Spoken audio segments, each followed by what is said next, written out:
quietly, watching my coworker leave. Midnight gifts destroyed. Every safe feeling I had remaining afterward. I almost dropped my phone into the sink when the third package appeared outside my apartment door at 12:43 a.m. It was another stupid little thing that shouldn't have scared me as much as it did. A blueberry yogurt from the gas station near my office, the exact brand I bought during lunch breaks. Plastic spoon taped carefully to the top like someone had packed a child's meal.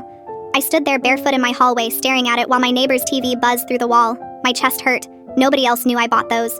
I carried the yogurt inside using paper towels because touching it directly suddenly felt wrong. My hands wouldn't stop shaking. The first package had been aspirin after I complained about a headache at work. The second was a tiny bottle of lavender lotion I'd mentioned once in the break room. None of them had notes. That somehow made it worse. I barely slept before my 7:15 shift the next morning. I kept checking my peephole every time footsteps passed my door. By sunrise, I felt stupid for being scared. Maybe it was someone trying to flirt awkwardly. Maybe one of my friends from work thought this was funny. Then I walked into the office kitchen and saw Daniel watching me pour coffee. Not staring exactly, just watching long enough for me to notice. "You look tired," he said. My stomach tightened immediately. Daniel worked inventory downstairs. Quiet guy, 34 maybe. Always smelled like mint gum and laundry detergent. He wasn't creepy in any obvious way. That was part of the problem. He blended in perfectly with everyone else wearing cheap badges and exhausted expressions. "Didn't sleep well," I muttered. He nodded slowly like he already knew that. The entire shift felt wrong after that. Every time I turned around, I caught him nearby. Not close enough to report. Not obvious enough to explain. Just there, outside the stockroom, near the elevators. Once behind me in line at the vending machine, even though he normally brought food from home. I started locking my bedroom window despite living on the 4th floor. A week later, I found another package. This time it was heavier. Inside was a paperback copy of a mystery novel I'd picked up at a bookstore 3 days earlier, except mine was still unfinished on my nightstand. My throat went dry when I opened the cover. Page 117 was folded carefully downward. That was the exact page where I'd stopped reading mine. I actually threw up afterward. The next morning, I told my manager everything while trying not to cry from embarrassment. Halfway through explaining, I realized how insane it sounded. Secret yogurt deliveries, folded book pages, lavender lotion. My manager asked if Daniel had threatened me directly. No. Touched you? No. Then there's not much I can officially do. I hated her for saying it, even though part of me understood. After work, Daniel caught me outside near the employee parking lot while rain dripped from the metal awning overhead. "You told Melissa about me," he said quietly. My whole body went cold. "I don't know what you're talking about. You made it sound ugly." His voice sounded genuinely hurt, which scared me more than yelling would have. "I was being nice to you," he continued. "You always looked lonely." I remember backing away so fast my heel slipped on wet pavement. "Stop leaving things at my apartment." For a second, his face changed completely, more embarrassed than angry. Then he said something I still think about constantly. "I never told you where you lived." I couldn't breathe after that. I drove straight to my sister's apartment and stayed there 4 nights. Daniel stopped showing up to work 2 days later. Apparently he'd quit without warning. Security checked camera footage from our building garage, but found nothing useful because half the cameras barely worked. That should have made me feel relieved. Instead, everything became smaller afterward. I moved apartments 3 months later, but I still freeze whenever someone knocks unexpectedly after dark. I stopped posting photos online. I keep my blinds closed now. Sometimes I catch myself scanning grocery store aisles for mint gum or lavender lotion before realizing how ridiculous I probably look. The worst part is nobody around me really understands why it still bothers me this much. Nothing technically happened. That's what everyone keeps saying anyway.